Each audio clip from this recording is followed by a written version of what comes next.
آج کا میرا کام ختم ہو گیا تھا اور اب میں گھر جانے کی تیاری کرنے لگا۔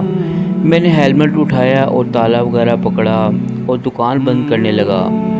جب میں دکان بند کر رہا تھا تو میرے دل کے اندر ایک بات آئی کہ جب ہم صبح سے شام تک محنت کرتے ہیں، گرمی ہو یا تھکن، صرف اس لیے کہ ہمارے گھر والوں کی ضروریات پوری ہو سکیں، لیکن ہم نے یہ کبھی سوچا ہے کہ جب ہم گھر جا رہے ہوتے ہیں تو شاید گھر میں سے کوئی بے چینی سے ہمارا انتظار کر رہا ہوتا ہے۔ ہو سکتا ہے کہ امی دعا کر رہی ہو، بیوی دروازے کی طرف دیکھ رہی ہو یا بچے دیکھ رہے ہو۔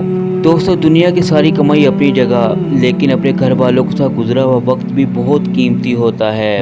کوشش کریں کہ جب ہم گھر جائیں تو مسکرا کر جائیں، اپنے والدین، اپنے بیوی اور اپنے بچوں سے محبت سے باتیں کریں۔ یہی چھوٹے چھوٹے لمحے زندگی اصل خوشیاں ہوتے ہیں۔ الحمدللہ جب میں گھر پہنچا تو بلال نے میرا بڑا زبردست طریقے سے استقبال کیا۔ بچے مجھے دیکھ کر بہت ہی زیادہ خوش ہوئے۔ میں سامان رکھنے کے لیے کمرے کے اندر گیا تو میں نے دیکھا کہ میری بیٹی سوئی ہوئی ہے۔ پھر میں بھول گیا کہ میں نے والدہ وغیرہ کو ملنا تھا۔ جب میں امی کے پاس جا کر بیٹھ گیا، ان کی خیریت پوچھی، تھوڑی دیر باتیں شاتیں کی، گپ شپ لگائی۔ اس کے بعد میں اٹھ کر کمرے کے اندر آ گیا۔ میں نے اپنی بیگم کو کہا کہ مجھے بہت ہی زیادہ بھوک لگی ہوئی ہے، کھانے کا بندوبست کرو۔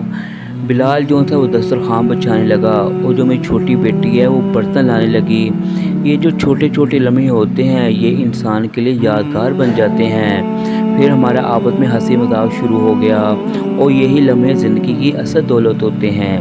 پیسہ ضروری ہے، لیکن اگر وہ گھر والوں کے ساتھ بیٹھ کر دو وقت ہنس کر کھانا نہ کھا سکیں تو پھر اس کمائی کا مزہ ہی ادھورا رہ جاتا ہے۔